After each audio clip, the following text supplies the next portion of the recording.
हरे कृष्णा।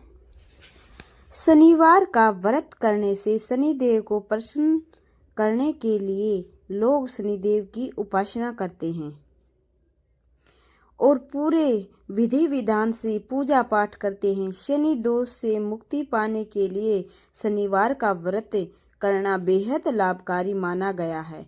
माना गया है कि शनिवार का व्रत रखने से शनि की 7.5 और सभी कष्टों से मुक्ति मिलती है। आइए सुनते हैं शनिदेव की व्रत कथा।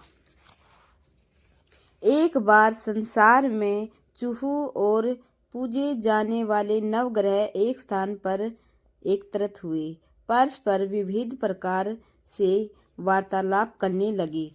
जब बात घूमती हुई उस स्थान पर आ पहुंची कि हम 9 ग्रहों में सबसे बड़ा और सर्वाधिक पूजनीय कौन देव है, तो प्रत्येक ग्रह देवता स्वयं को बड़ा कहने लगे। इस बात पर जब बहुत देर तक वाद विवाद होता रहा और कोई निर्णय नहीं हो सका, तो यह तय हुआ कि चलकर इंद्र से इसका निर्णय कराना चाहिए। अतः वह 9 के 9 ग्रह इंद्रदेव के समक्ष उपस्थित हुए।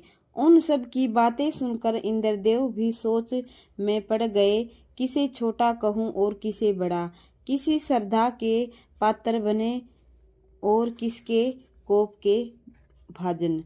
अंत में सोच समझकर निर्णय न करते हुए वह बोले, मैं अल्प बुद्धि से इस बात का निर्णय करने में असमर्थ हूँ। मुझे तो आप सभी बड़े नजर आते हैं और मैं सभी का आदर सम्मान समभाव से करता हूँ।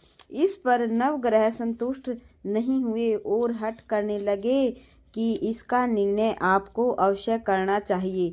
तब देवराज इंद्र बोले, आप लोग मृत्यु लोक में जाइए, वहाँ एक अत्यंत न्यायप्रिय राजा विक्रमादित्य राज्य करता है। आप उनके पास जाइए, वह अवश्य आपका कोई न कोई उचित निर्णय कर देगा। इंद्र से निराश होकर नवग्रह मृत्यु लोक में जाने को तत्पर हो गए। देवराज इंद्र ने जब उन्हें वहां जाते देखा तो प्रसन्न होकर चैन की सांस ली। इस समर्थ संकट से निकलना उनके लिए सचमुच ही कितना दुष्कर था। वह पर अपनी चतुराई से अपने ऊपर आए संकट को राजा विक्रमादित्य पर टाल दिया। उज्जैन नगरी की उन दिनों सारे ही भारत में धाक थी। एक तो वहां राजा विक्रमादित्य के दरबार में बड़े बड़े ज्ञानवान लोगों का सम्मेलन होता रहता था, दूसरे उस न्याय प्रिय राजा के न्याय से उज्जैन नगरी का सारे भारत में डंका बजता था। स्वर्ग में जब नवग्रह का निर्णय न हो पाया तो वह अपने अपने विमानों पर आरूढ़ हो मृत्यु लोक में आ पहुँचे। ठीक उस समय जब राजा विक्रमादित्य का दरबार ठसाठस भरा हुआ था, नवग्रहों को इकट्ठे देखकर विक्रमादित्य अपने सिंहासन से उठ खड़े हुए और सभी देवों को सम्मान पूर्वक आसन ग्रहण करने को कहा। किंतु राजा के इस सम्मान को किसी भी ग्रह देवता ने स्वीकार नहीं किया। तब विक्रमादित्य ने प्रश्नवाचक दृष्टि से उनकी ओर देखा तो बृहस्पति देव ने आगे बढ़कर दृढ़ स्वर में कहा, हे राजन, हम यहाँ पर तब तक आसन ग्रहण नहीं करेंगे जब तक कि आप हमारा यह निर्णय नहीं करेंगे कि हम लोगों में सबसे बड़ा कौन है। राजा अपने ऊपर आए इस धर्म संकट को देखकर पल भर को तो घबरा गया, परंतु शीघ्र ही उसने स्वयं को संभाल लिया। उसने अपने मन में एक युक्ति सोच ली। दरबार में छोटे छोटे आसनों की एक पंक्ति प्रवेश द्वार तक चली गई थी। राजा ने उन लोगों से कहा कि आप यहाँ पर आसन ग्रहण कीजिए और मैं सोचकर अभी अपना निर्णय करता हूँ। यह कहकर राजा अपने सिंहासन पर बैठ गया। सिंहासन के निकट ही जो आसन पड़ा था उस पर भागकर बृहस्पति जी जा बैठे। उनके अगले आसन पर सूर्य देव जी जा बैठे और सूर्य के निकट ही चंद्रमा और फिर इसी क्रम में बुध, मंगल, राहु, केतु इत्यादि ने भी अपना अपना आसन ग्रहण कर लिया। पंक्ति में 8वें थे भार्गव, किंतु उन्हें भी संतोष था कि उनके बाद शनिचर बैठेंगे, किंतु आसन प्रवेश द्वार के समीप होने के कारण और सबसे अंत में होने के कारण शनिदेव उस पर नहीं बैठ सके। राजा विक्रमादित्य ने सोचा कि जो ग्रह उस अंतिम आसन पर बैठेगा वही उसी को विनय और दयाशील के आधार पर बड़ा कह देंगे। पर वहां तो बात ही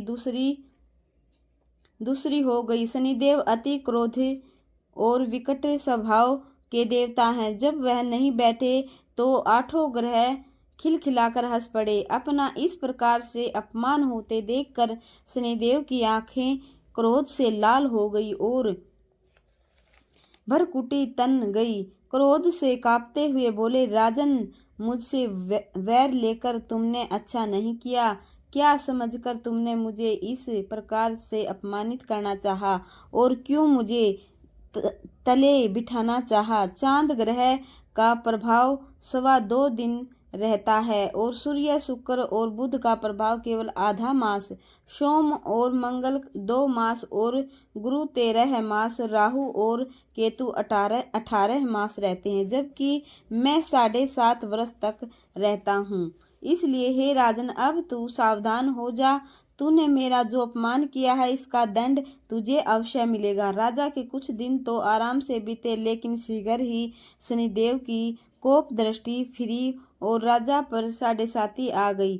उन्हीं दिनों एक व्यापारी कुछ घोड़े बेचने के लिए उज्जैन नगरी में आया। सुंदर सुंदर घोड़े देखकर राजा का जी ललचा गया। राजा ने उन्हें खरीदने का आदेश दिया।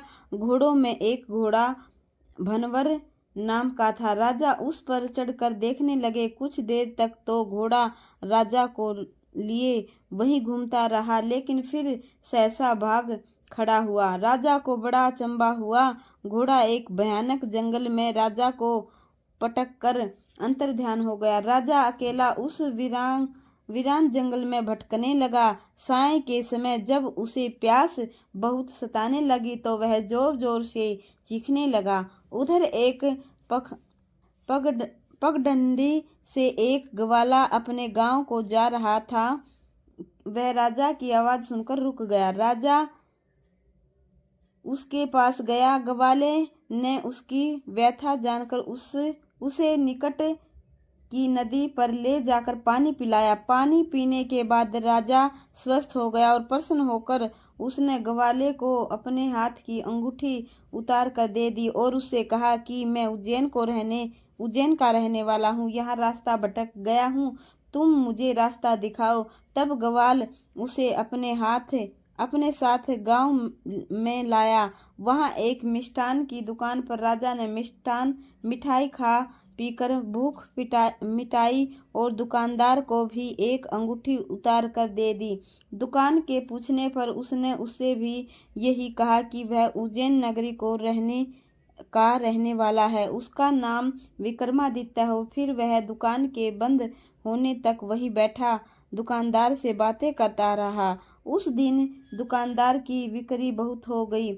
उसने सोचा, यह भाग्यवान पुरुष है जो इसके आने से आज मेरी इतनी बिक्री हुई है। इसलिए रात होने पर वह उससे बोला कि वह उसके साथ उसके घर चले और उसके साथ ही भोजन भी करे।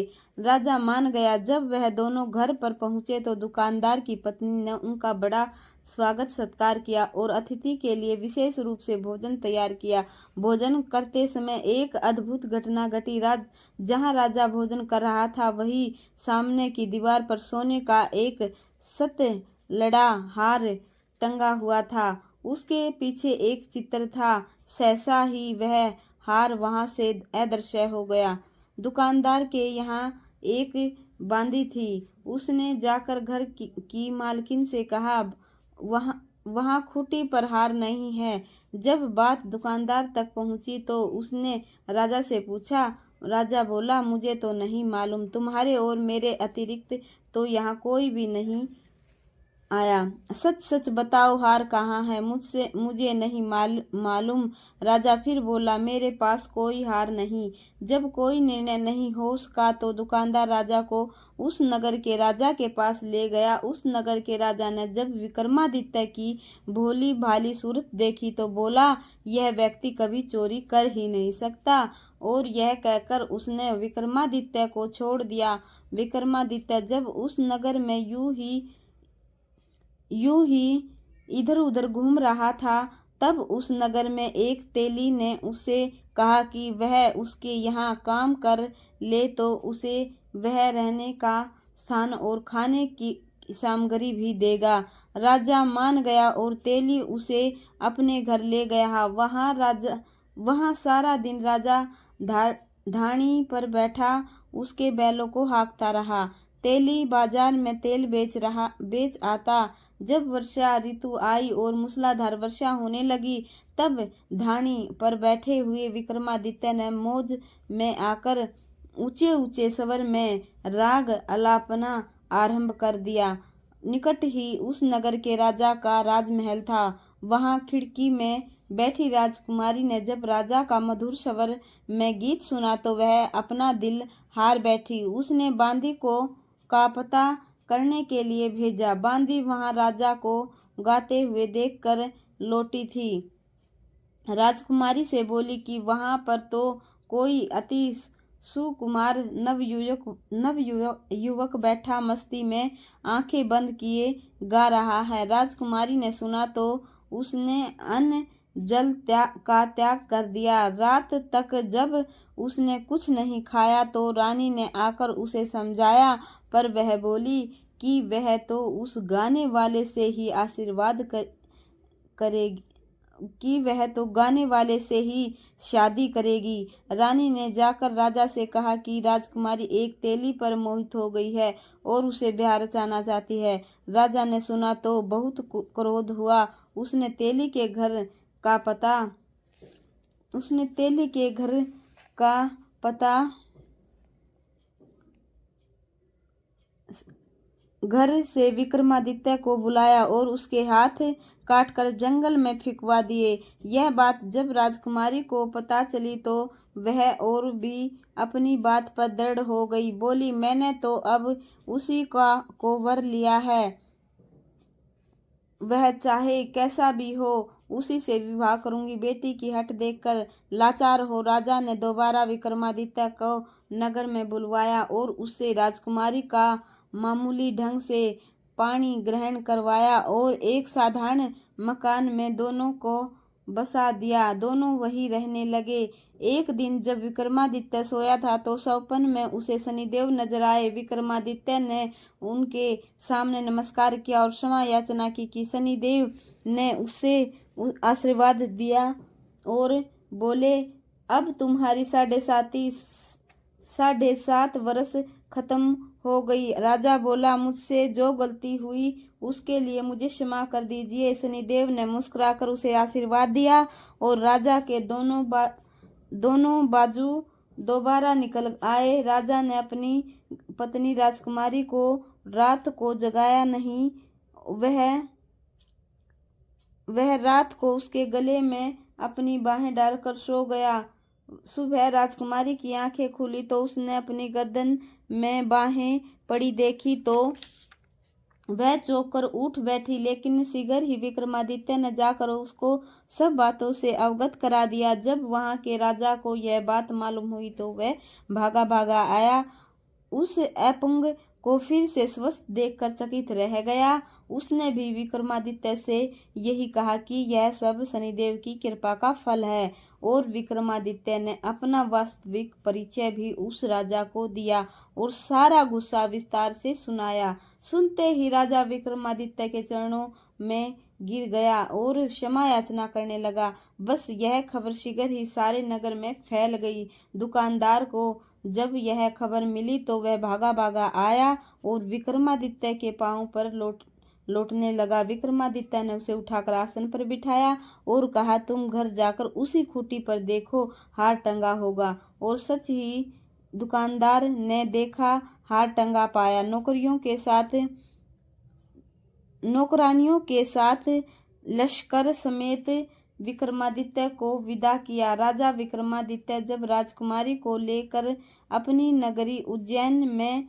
लश्कर समेत पहुंचा तो सारी नगरी में उत्साह छा गया। अपने राजमहल में प्रवेश करने से पूर्व विक्रमादित्य ने नवग्रहों की पूजा की और शनिदेव को प्रसन्न और उत्तम स्थान दिया।